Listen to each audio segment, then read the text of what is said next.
مصائب قوم عند قوم فوائد. في الدقيقة 86 المنتخب الجزائري سجل هدف الفوز في مباراة ودية ضد هولندا اللي قدم فيها المنتخب الجزائري مستوى جيد الصراحة.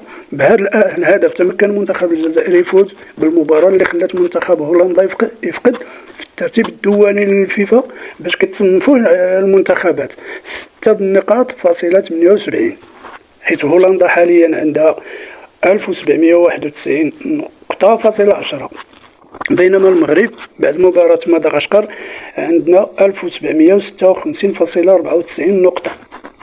وتبادلنا المراكز، منتخب هولندا كيحتل حاليا المركز الثامن، أما المنتخب المغربي كيحتل المركز السابع.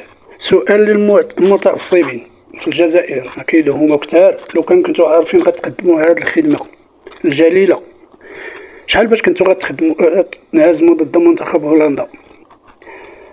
كما كيقولوا غير تكاره في المغرب، غير ضحكنا الاخوان، يعني المغاربه كبيره بغينا الترتيب الاول او الثاني ان شاء الله بعد المونديال. نقولوا امين يا المغاربه، من غير المغاربه راه حتى واحد ما يبغيها لينا.